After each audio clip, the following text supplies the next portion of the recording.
My family mocked me for not having kids, so I adopted the child they pretended didn't exist, and then family reunions are supposed to be joyful occasions. They're meant to be a time for laughter, catching up, and overindulging in food you only pretend to hate. But for me, they've always felt more like a yearly endurance test. This year's gathering at my cousin Michelle's house in Charleston, South Carolina, was no exception. The moment I stepped out of my car and heard the distant hum of conversation from the backyard, I braced myself. My family had perfected the art of judgment disguised as concern, and I wasn't in the mood for another round of unsolicited advice on how to live my life. The smell of barbecue hit me first, followed closely by the buzz of laughter and conversation. Michelle's house, a charming two-story in a quiet suburb, was packed with relatives spilling out onto the patio and lawn. Children ran around with sticky fingers, and adults lounged in folding chairs, balancing plates of ribs and coleslaw. It was picture perfect, if you ignored the undercurrent of tension I always felt when I was around them. As I walked in, I spotted Michelle near the kitchen island, holding court with a group of aunts and cousins. Her smile was wide, too wide, and the moment her eyes landed on me, I knew I was her next target. "Well, look who finally decided to grace us with her presence," Michelle called out, loud enough to turn heads. She was holding up her youngest child's report card like a trophy, surrounded by nodding admirers. "Still living that jet-set life, Samantha?" I forced a polite smile. "Good to see you too, Michelle." It was barely a greeting before she pressed on. "Must be nice having all that free time. I can't even imagine what I'd do with myself if I didn't have the kids to keep me busy." The remark wasn't subtle, and neither were the smirks exchanged between her and Aunt Martha. It was the same song and dance every year. I'd become the family's unofficial cautionary tale. Successful, single, and apparently proof that a woman without a husband or children is a failure. "Oh, I replied with as much sweetness as I could muster, traveling, focusing on my career, enjoying a full night's sleep. The usual." The conversation shifted to safer topics, but I didn't miss the pointed glances or the low whispers that followed me as I moved through the house. My mother, Judith, was stationed at a table near the patio, sipping sweet tea and surrounded by her sisters. When I approached to say hello, she gave me a quick once-over, her expression unreadable. "You're looking well," she said, as if she wasn't sure whether to believe it. "Thanks, Mom. You too," I replied, keeping my tone light. But she wasn't done. "I just hope you're not too busy to think about settling down. You're not getting any younger, Samantha. Every woman deserves to experience the joy of motherhood." I bit back a sharp reply, knowing it would only escalate things. "I'll keep that in mind," I said instead, before making an excuse to grab a drink from the kitchen. By the time I returned, the conversation had shifted to my younger sister Lisa. Growing up, Lisa had always been the golden child. She was effortlessly charming, the kind of person who could walk into a room and command attention. But all of that changed when she got pregnant at 19, dropped out of college, and fell in with the wrong crowd. Addiction followed, along with a string of bad decisions that eventually led her to disappear from our lives entirely. No one had seen or heard from Lisa in over 5 years. The last time I'd seen her was at a court-mandated therapy session after she lost custody of her son Ethan. It hadn't gone well. She stormed out halfway through, and no one had heard from her since. When someone brought up Lisa's name at the reunion, the energy in the room shifted. Laughter died down, and voices dropped to hushed tones. It was like everyone collectively decided to skim past the uncomfortable details. Aunt Martha was the one to break the silence, almost offhandedly mentioning that Lisa's son Ethan was in foster care now. "Wait, what?" I said, freezing mid-sip of my drink. "Ethan's in foster care? When did that happen?" Aunt Martha shrugged, her tone casual to the point of callousness. "It's been a while. You know how Lisa is. Poor kid. But what can you do?" "What can you do?" I repeated, incredulous. "You can do something. He's family." Martha gave me a look like I'd said something ridiculous. "It's not that simple, Samantha." I turned to my parents, hoping for some kind of explanation. My father, Robert, just shook his head. "It's complicated. You wouldn't understand." My mother chimed in, her voice heavy with exasperation. Lisa made her choices, and we've all done what we could. It's not our responsibility anymore. Their words hit me like a punch to the gut. I looked around the room, waiting for someone, anyone, to disagree, but everyone avoided my gaze. The silence was deafening. The rest of the evening passed in a blur. I couldn't stop thinking about Ethan, a 9-year-old boy abandoned not only by his mother but by the very family that was supposed to protect him. They'd all moved on, treating his existence like an inconvenient footnote in their lives. And here they were, lecturing me about family values while turning their backs on one of their own. When I finally left that night, I didn't feel relief, just an overwhelming sense of anger and helplessness. As I drove home through the quiet streets of Charleston, my thoughts kept circling back to Ethan. I'd never met him, but I couldn't shake the image of him alone and forgotten. By the time I walked into my apartment, I knew I couldn't let it go. Ethan wasn't just some distant relative. He was a child who deserved better, and if my family wouldn't step up, maybe I could. That night, I couldn't sleep. My mind was stuck on Ethan. I had never met him, but the thought of him bouncing between foster homes, discarded by the very people who should have fought for him, filled me with an ache I couldn't shake. I lay awake, replaying Aunt Martha's dismissive words. Poor kid. But what can you do? I didn't know what I could do yet, but I knew I had to try. The next morning, I called the Department of Family and Children's Services in Savannah. It took a few transfers before I was connected to someone who could help. That's when I spoke to Ms. Harper, a social worker who'd been assigned to Ethan's case. Her tone was professional but kind, and as I explained who I was, I could feel her weighing my words carefully. "So, you're Ethan's aunt?" she asked. "Yes," I replied, even though the word felt strange. Ethan and I weren't strangers, but we weren't family in the traditional sense either. I know I haven't been involved in his life before, but I want to change that. Can you tell me what's going on with him? There was a pause on the other end of the line. "Ethan has been in the foster system for a little over 3 years," she said finally. "He's been in several homes during that time, but none of them have been permanent placements. He's had some difficulties adjusting." "What kind of difficulties?" I asked, dreading the answer. "Behavioral issues," she explained. "It's not uncommon for kids in his situation. He struggles with trust, acts out in school, and has trouble forming attachments. He's been through a lot." Her words hit me harder than I expected. A child shouldn't have to fight this hard just to feel safe. I took a deep breath, trying to steady my voice. "Can I meet him?" Ms. Harper hesitated. Meeting new people can be overwhelming for Ethan. He's wary of adults, especially family members he doesn't know. But since you're his aunt, I can arrange a supervised visit. I do need to warn you, it's best to manage your expectations. He's been let down before, and trust doesn't come easily to him. "I understand," I said, though I wasn't sure I fully did. "When can I meet him?" "Let's set something up for next week," she replied. "I'll give you the details in an email. In the meantime, it might help if you read up on working with children who've experienced trauma. It's not going to be easy. Easy wasn't what I was looking for." The rest of the week crawled by. I couldn't focus at work, and I found myself looking up everything I could about foster care and childhood trauma. Every story I read about kids like Ethan left me more determined to do something. By the time the day of our meeting arrived, I felt as ready as I could be. But my nerves were still frayed. I arrived at the foster care center in Savannah early. The building was nondescript, with faded beige walls and a small sign near the door. Inside, the air was filled with the low hum of activity. Social workers on phones, children laughing somewhere down the hall. Ms. Harper met me in the lobby, clipboard in hand. "Are you ready?" she asked, giving me a look that was equal parts encouragement and warning. "As ready as I'll ever be," I replied. She led me to a small room with mismatched furniture and bright, peeling paint. At a table near the window sat a boy with dark, shaggy hair and a hunched posture. He was drawing intently, his pencil moving quickly across the page.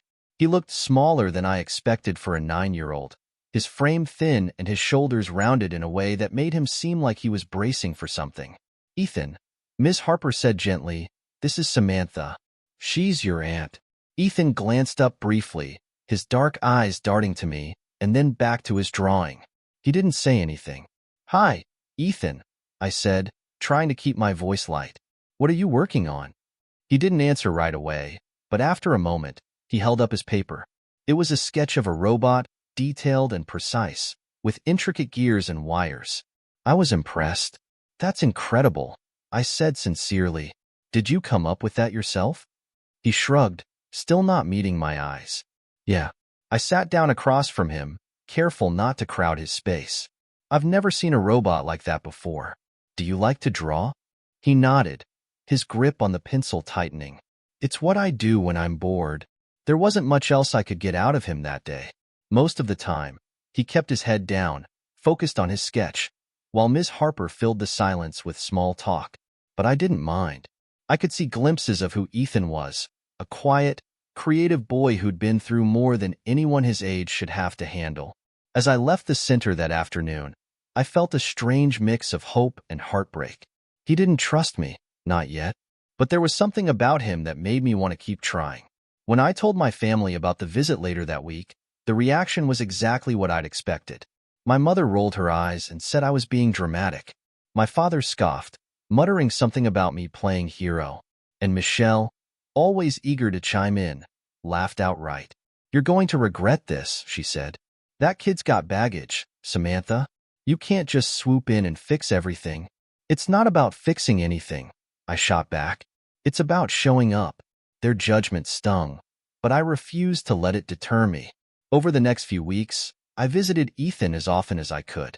Each time, he opened up a little more. I learned that he loved drawing robots and spaceships, that he hated math but enjoyed science, and that he'd watched the same animated movie about a boy and his robots so many times he could quote every line. On one visit, I brought him a new sketchbook. His face lit up in a way I hadn't seen before, and for the first time, he smiled. It was small and fleeting, but it was real. That moment solidified something for me. Ethan deserved more than the hand he'd been dealt, and I wasn't going to let him slip through the cracks.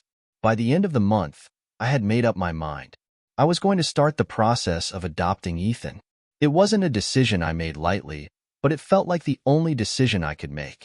Starting the adoption process wasn't a simple decision. It was an avalanche of emotions, logistics, and uncertainty. But once I committed, there was no turning back. Ethan deserved stability, love, and someone who wouldn't give up on him. I wanted to be that person, even if I wasn't entirely sure how. The first step was continuing to build trust with him. Ms. Harper allowed me to visit Ethan twice a week at the foster center, and each time I tried to show him I was there for the long haul. At first, he was guarded. Our conversations limited to surface-level topics like movies or his favorite cartoons. But I noticed that when he drew, he relaxed. His shoulders, usually hunched as if bracing for impact, would loosen, and his pencil would glide across the paper with a confidence that was otherwise hidden. One day, I brought him a small box of colored pencils. I thought it would be a casual gesture, something to brighten his day, but when he opened the box, his reaction caught me off guard. He stared at it for a long moment, his fingers lightly brushing over the pencils. You didn't have to, he mumbled, not looking at me. I wanted to, I said softly. I figured you could use more colors for your robots. For the first time, he looked up and met my eyes. There was a flicker of something, gratitude, maybe, or hope, but it disappeared as quickly as it came. Still, he murmured a quiet thank you and returned to his drawing, this time adding splashes of color to the robot he was sketching. It was the closest thing to progress I'd seen, and it gave me a renewed sense of determination. When I wasn't with Ethan, I was neck-deep in paperwork. Adopting a child wasn't as simple as just wanting to. There were forms to fill out, background checks to clear, and home inspections to pass. I spent hours every night going through the documents, trying not to feel overwhelmed by the sheer volume of hoops I had to jump through. My parents, predictably, were less than supportive when they found out about my decision. "You're being reckless," my mother said during one particularly tense phone call. "Do you have any idea what you're getting yourself into? That boy has been through so much already. You're not equipped to handle this. I'm doing what none of you were willing to do." I shot back, my voice shaking with anger. "You all abandoned him. Someone has to step up." My father chimed in with his usual gruffness. "This isn't about stepping up. It's about you trying to prove something. You've always been stubborn, Samantha. But this is too much. I hung up before the conversation could escalate further. Their words stung, but they didn't weaken my resolve. If anything, they made me more determined to show them, and myself, that I could do this. The first real breakthrough with Ethan came during one of our visits when I asked him what he wanted to be when he grew up. It was a simple question, but his answer floored me. "I don't know," he said, his voice barely above a whisper. "I've never thought about it." "Never?" I asked, trying to keep my tone neutral. He shrugged, his pencil scratching against the paper. "What's the point? Nobody cares what I do." I leaned forward, trying to catch his eye. "I care, Ethan, and I think you can do anything you set your mind to." He didn't respond, but his hand slowed as he drew, the lines on the paper becoming softer, more deliberate. It was a small moment, but it felt significant, like the beginning of a shift in how he saw himself. Over the next few weeks, Ethan started opening up more. He told me about his favorite movies, the ones he'd watch on repeat when he was younger. He described the robot in his drawings as a protector, a hero who kept people safe. It wasn't hard to read between the lines. Ethan wanted safety, someone who wouldn't leave him behind. One afternoon, as we were finishing a game of checkers, he asked me a question that caught me off guard. "Why are you doing this?" he asked, his voice cautious. "Doing what?" I replied, unsure of what he meant. "Visiting me. Trying to take me home. You don't even know me." I took a deep breath, choosing my words carefully. "You're right. I don't know everything about you yet, but I want to. And I know enough to see that you're a smart, talented kid who deserves more than what life has given you so far." He looked at me for a long time, his expression unreadable. Then, without a word, he nodded and went back to his drawing. It wasn't much, but it felt like a step forward. The adoption process, however, was anything but smooth. Just when I thought I was making progress, a new obstacle would pop up. The biggest blow came when the agency requested family references. My parents outright refused to support me. "You're not fit to raise a child," my mother said bluntly, "and we're not going to lie for you." The rejection stung more than I wanted to admit, but I didn't let it stop me. Instead, I reached out to friends and coworkers, people who'd seen me at my best and worst. One of my colleagues, Sarah, wrote a glowing recommendation, recounting how I'd helped her through a tough time with her own kids. A neighbor, Mrs. Green, mentioned how I was always reliable and thoughtful. Their support gave me hope that I could still make this work. Eventually, Ethan was allowed to visit my home for the first time.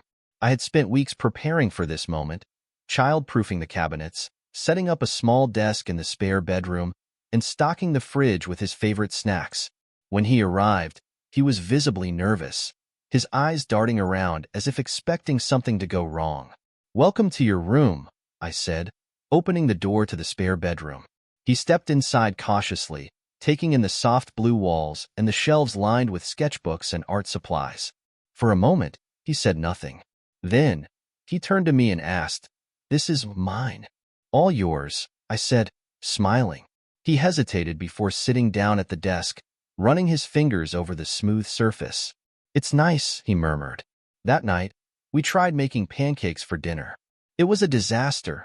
The batter ended up everywhere except the pan, but it was the most fun I'd had in ages. For the first time, Ethan laughed freely, his guard completely down. As I tucked him into bed later, he looked up at me and said, "Thanks for everything." It was the first time I felt like we were truly on the right path, even if it wasn't going to be an easy one. Ethan didn't need perfection. He just needed someone who wouldn't give up on him. And I was determined to be that person. Ethan moving in for a trial period was like stepping into uncharted territory for both of us. On the surface, things seemed to be falling into place. His room was ready, we'd established a basic routine, and I was trying to be as patient and understanding as I could. But the reality of blending our lives was far more complicated than I'd anticipated. The first major challenge was structure. Ethan wasn't used to rules, and the simplest expectations felt foreign to him. Things like putting his plate in the sink after meals or doing homework before playing video games turned into small battles. At first, I tried reasoning with him. "Ethan, you can't play until you finish your math homework. That's the deal. I said one evening when he ignored his workbook and reached for his game controller. Why does it matter? He shot back, his voice sharp. I'm bad at it anyway. It matters because I know you can get better if you try, I said, keeping my tone even. I'll help you if you're stuck, but we've got to finish this first. He glared at me, his jaw tightening, and for a moment, I thought he might throw the workbook across the room. Instead, he stormed off to his room and slammed the door. Moments like that left me wondering if I was in over my head, but I knew backing down wasn't an option. If Ethan was going to learn to trust me, I had to show him I wouldn't give up, even when things got hard. Over time, I started to see patterns in his behavior. He'd get defensive or shut down whenever something reminded him of being shuffled through the foster system. One night, after another argument over homework, he came to me while I was cleaning up the kitchen. You're not going to give up on me, right? He asked suddenly, his voice small. I froze, the dish I was washing slipping from my hands and splashing back into the soapy water. I turned to face him, kneeling down to meet his eye level. Ethan, listen to me. I'm not going anywhere. No matter how hard things get, I'm here for you. He nodded, but I could see the doubt lingering in his eyes. It was going to take time for him to truly believe it. At school, Ethan struggled with math and reading. His teacher, Ms. Lowell, called me in for a meeting a few weeks after he moved in. She showed me his test scores and incomplete assignments, but she also pointed out his talent for art. His drawings are incredible, she said, flipping through a stack of his classwork. He's got a natural gift. Have you thought about enrolling him in any art programs? The idea hadn't crossed my mind, but it felt like a way to give Ethan something to feel confident about. I found a weekend art class at the community center, and when I told him about it, his eyes lit up for the first time in days. You really mean it? He asked, as if he couldn't quite believe it. Of course, I said. You're amazing at this, Ethan. I want you to have the chance to do what you love. The class turned out to be a turning point for him. The instructor, a kind woman named Ms. Riley, encouraged Ethan to experiment with different styles and mediums.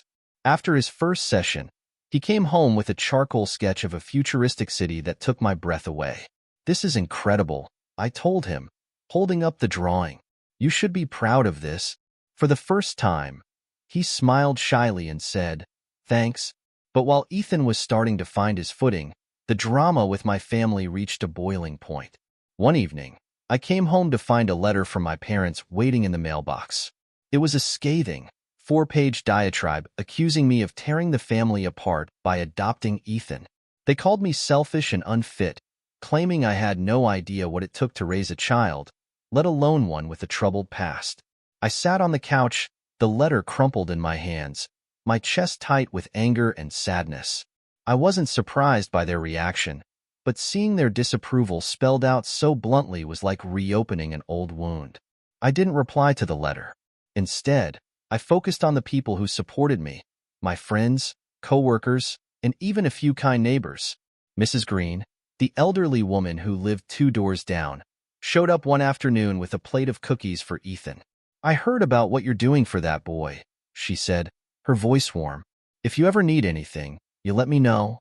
Her kindness was a balm in the middle of the storm, and over time, other neighbors began to reach out too. Ethan even made a friend named Mason, a boy his age who lived across the street. They bonded over a shared love of video games and spent hours riding bikes around the neighborhood. As Ethan settled in, I started noticing moments of joy creeping into our days. One weekend, we decided to make a scrapbook together to document his journey. We filled it with photos, drawings, and ticket stubs from the art class showcase, where one of Ethan's pieces had been featured. As we worked, I caught him smiling more often, his laughter coming more easily. But there were still challenges. One night, as we were putting away the scrapbook, Ethan asked me a question that stopped me in my tracks. Do you think my mom will ever come back for me? I paused, unsure of how to answer. I don't know, Ethan, I said honestly. But what I do know is that you're not alone. You have me now. He nodded, his expression unreadable, and changed the subject. I could tell he was still working through his feelings about Lisa, but I knew better than to push him. All I could do was be there when he was ready to talk. As the months went on, Ethan's confidence grew. He started talking about the future, things he wanted to do, places he wanted to visit. One day, he came home from school with a flyer for a local art competition. "Do you think I could enter?" he asked, holding the paper out to me. "Absolutely," I said. "Let's work on it together." He spent hours perfecting his piece, a vibrant drawing of a lone tree standing strong in the middle of a storm. When the results came in and he placed second, the pride on his face was worth every struggle we'd been through. That night, as we sat on the couch celebrating with popcorn and his favorite animated movie, Ethan turned to me and said, "This feels like home now." Hearing those words made every argument, every slammed door, and every doubt worth it. For the first time, I felt like we were truly building something solid, something that could last. But deep down, I knew we still had a long way to go. Life with Ethan continued to be a journey of learning, growth, and occasional chaos. His trust in me had deepened, and we had fallen into a rhythm that felt natural, even if it wasn't always smooth. But I'd be lying if I said it was easy.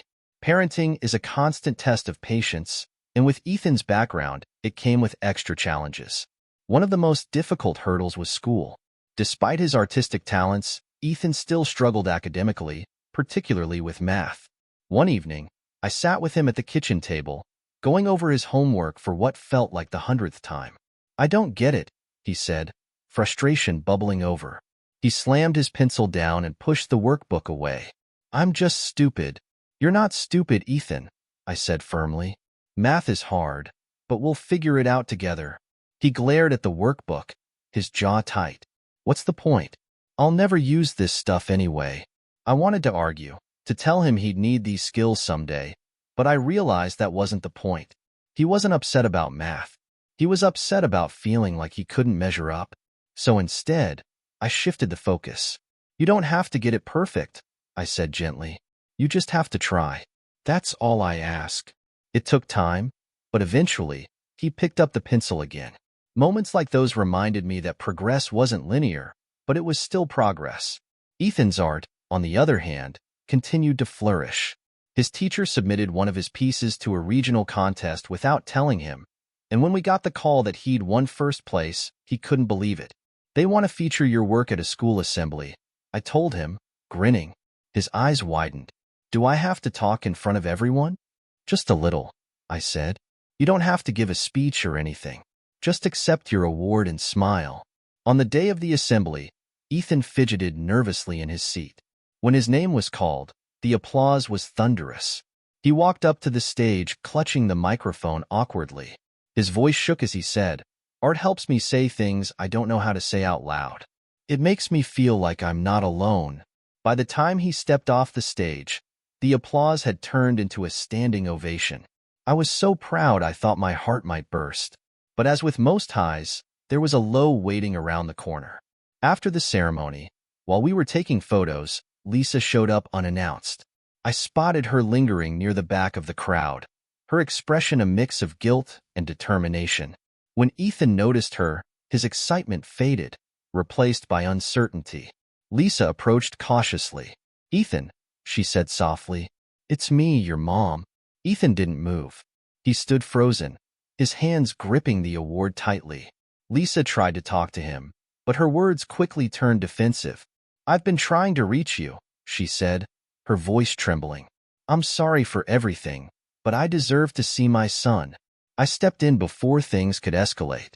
"Lisa, this isn't the time or place," I said firmly.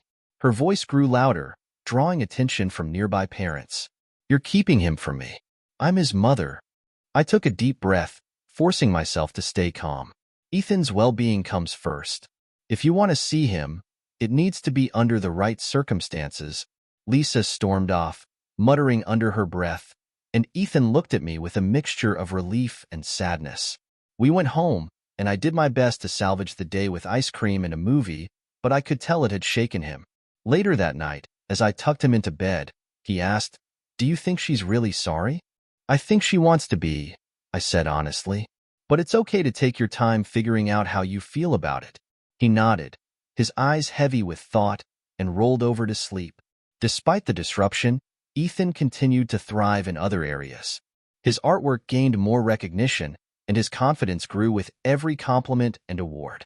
One of his pieces was even featured in a local gallery's youth showcase. Standing next to his drawing, a vibrant portrait of a robot surrounded by stars, Ethan confidently answered questions from strangers about his process. Watching him beam with pride, I realized how far he'd come. Not everything was perfect, of course. The family drama persisted, with relatives accusing me of stealing Ethan from Lisa or claiming I was doing it for attention. My mother even showed up at my door one afternoon, her expression tight with anger.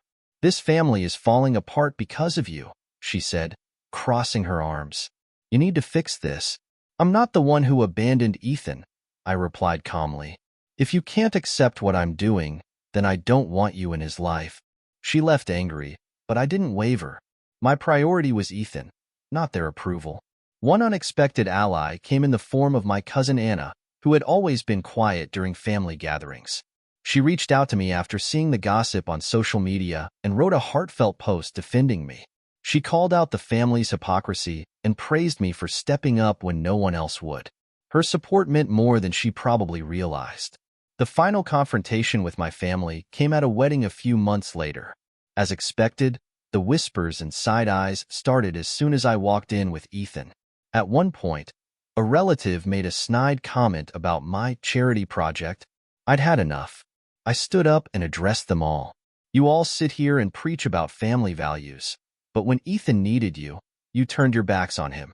Family isn't just about blood. It's about showing up, and that's what I'm doing." The room fell silent, and I took Ethan's hand. We left without looking back. At home, Ethan and I continued building our life together. We started a new tradition, Friday art nights, where we'd create something together and hang it on the corkboard in his room. One evening, as we finished cleaning up, Ethan looked at me and said, "You're the best thing that's ever happened to me." I had to turn away for a moment to compose myself. Moments like that made every struggle worth it. In the months that followed, Ethan began talking about his future with excitement. He wanted to attend a high school with a strong art program and even talked about becoming an animator someday. To celebrate, we started a new scrapbook, filling it with photos, drawings, and ticket stubs from all the places we'd visited together. I realized we weren't just surviving anymore. We were thriving. Ethan wasn't just healing. He was growing into the incredible person he was always meant to be. And together, we were creating a life filled with love, trust, and hope. It wasn't perfect, but it was ours. For the first time in a long time, everything felt exactly as it should.